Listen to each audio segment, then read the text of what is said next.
Le slip français, c'est une aventure que j'ai démarrée il y a 6 ans maintenant et j'ai découvert au long du chemin que l'entrepreneuriat est un sujet absolument passionnant. C'est des aventures d'hommes et de femmes qui montent leur boîte, qui croient en leur idée, qui partent souvent de rien. Il y a des moments de doute, des moments de solitude, des moments très heureux, des moments de réussite et c'est tout ce quotidien que j'ai envie de partager avec vous. Donc on va partir à la rencontre d'hommes et de femmes et découvrir les coulisses de l'entrepreneuriat.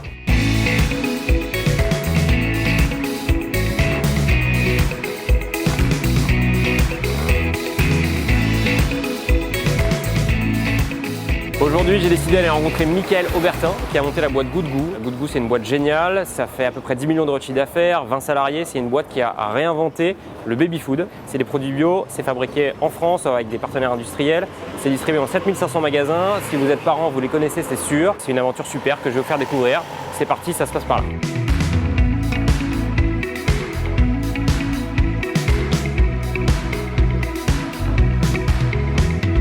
Salut Mickaël. Salut Guillaume.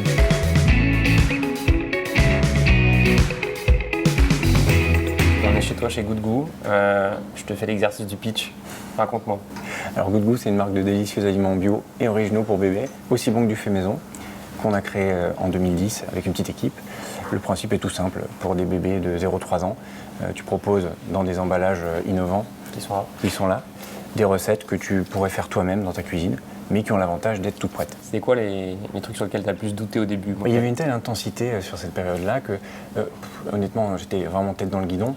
Donc je ne dis pas qu'il n'y avait pas de place au doute, mais que j'étais pris par l'action. Et en fait, il y a un gros sujet qui est d'identifier les trous dans ta raquette et puis d'être capable de t'entourer. Parce qu'il faut surtout, à mon sens, pas vouloir tout faire tout seul, être capable de t'entourer pour chercher de l'aide là où c'est nécessaire. Il y a un truc que moi je ressens vraiment en ce moment, dans l'air du temps, c'est vraiment que les gens veulent plus de transparence. Les clients, dans leur alimentation, évidemment, c'est un sujet clé. Dans le textile aussi, savoir les produits qu'on porte. Est-ce que tu trouves que monter sa boîte et se donner du mal pour faire des bons produits pour les enfants, est-ce que toi, c'est un truc qui résonne? Je pense un autre trait d'union entre nos deux sociétés, c'est que nous, c'est au cœur de notre ADN. En gros, on veut faire ce qu'on dit et dire ce qu'on fait. Quand on montre une courgette ou une mangue, à l'intérieur, il n'y a pas des patates et de l'eau dans un cas, et il n'y a pas de la pomme dans l'autre. Parce qu'il y a ce qu'on montre. Certaines recettes d'autres grandes boîtes peuvent être ça. C'est-à-dire que tu as une mangue sur le packaging à l'intérieur. Ça a un peu bougé, mais globalement, dans l'agroalimentaire, effectivement, bien souvent, ce que tu vois en photo sur le pack, c'est 5 à 30% de la composition. Donc nous, c'est toléré, il n'y a pas de sujet juridique. Mais de notre point de vue, il nous semble pertinent, quand tu montres une grosse mangue à un bébé, de lui faire vraiment découvrir ce que c'est que le goût de la mangue. Et quoi de mieux que de mettre que de la mangue pour faire découvrir le goût de la mangue.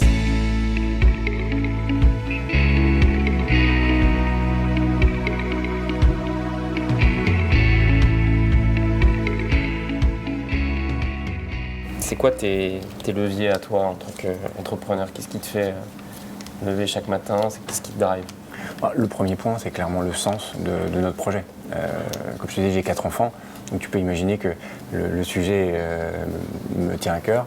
Et je suis assez hédoniste, j'adore les plaisirs de la table. Donc le fait d'éveiller ses enfants à bien manger me semble bourré de sens. Ensuite, il y a une dimension entrepreneuriale. Moi, j'ai grandi dans les grands groupes. J'en suis parti maintenant il y a près de 10 ans. J'ai beaucoup appris. Mais je trouve formidable ce monde où les chefs d'entreprise sont assez solidaires, ouverts. C'est toujours des rencontres formidables de partager les aventures des uns des autres. Donc ça, c'est top. Et ensuite, il y a la dimension humaine. Enfin, si tu regardes derrière toi, on a créé plus de 20 jobs, bientôt une trentaine. Et ça, c'est quand même formidable. C'est ce que tu crées chez les gens qui fabriquent tes produits. Alors, et là, on est à plus d'une centaine.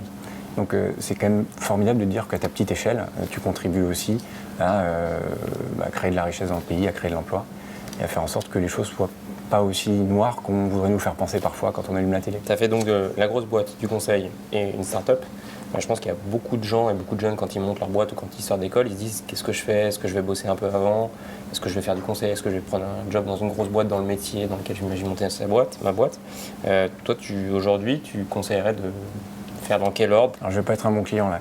Je conseillerais vraiment de suivre sa trace. Moi, ma trace, c'est école de commerce. Ensuite, j'ai fait la finance de marché. J'ai pas du tout aimé. Ensuite, je suis parti complètement à l'autre bout du spectre sur des métiers commerciaux marketing chez Unilever. J'ai fait du conseil en stratégie. J'ai monté ma boîte, donc je me suis réinventé à chaque fois. Il n'y a pas cette culture en France. Souvent, on entend effectivement que pour arriver à un métier, il faut avoir fait 10 fonctions différentes sur le même secteur d'activité, etc. Moi, j'y crois pas du tout. Je pense qu'il y a une possibilité par personne et que si En fait, tu sais pourquoi tu prends tes choix, si tu es capable de les expliquer. Et si ça t'enrichit, si tu en tires le positif, tu peux arriver, quels que soient tes choix, à te réinventer demain.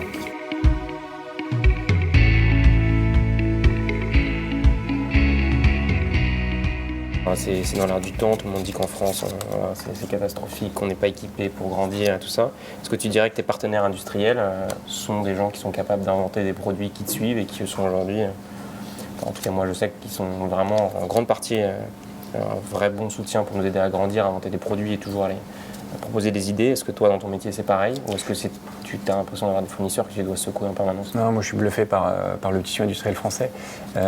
L'alimentaire, on pourrait avoir l'impression que tout a été inventé, qu'il n'y a plus rien à faire.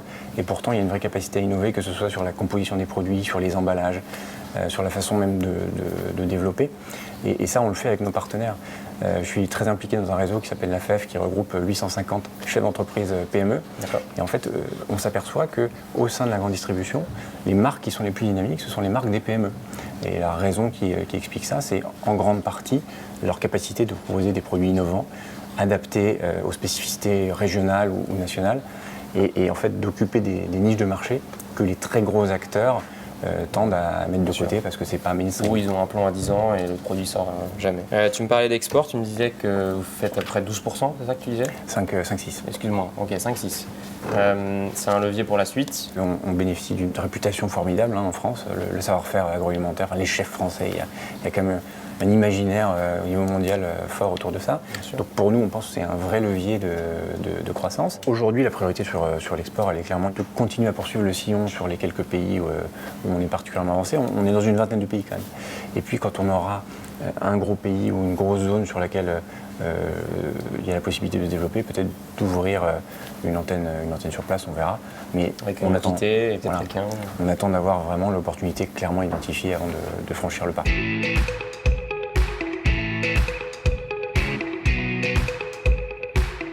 Donc chiffre d'affaires juste en dessous de 10 millions d'euros. Comment est-ce que tu as réussi à avoir un développement assez sain au final? J'imagine que du coup la boîte est rentable ou à peu près rentable depuis le début. Pour nous, la capacité d'autofinancement est fondamentale parce qu'on pense que dans ce métier-là, pour durer, il faut être capable d'être en exploitation positive. On a une très jolie trajectoire. C'est le fruit du travail de toute l'équipe. Et puis on ambitionne de continuer sur ce rythme-là. Le plan de cette année est entre 13 et 14 millions. Donc on travaille tous d'arrache-pied en vue de cet objectif commun et qui vise quand même à une mission assez formidable qui est d'éveiller les petits bébés à bien manger. J'étais ravi de rencontrer Michael, il est hyper sympa et comme je m'y attendais, c'est un vrai entrepreneur. Il a des idées, beaucoup de bon sens, une équipe autour de lui. Ça ne m'étonne pas que la boîte grandisse autant et je lui souhaite beaucoup de succès. Je vous dis à bientôt pour une nouvelle pépite. Salut!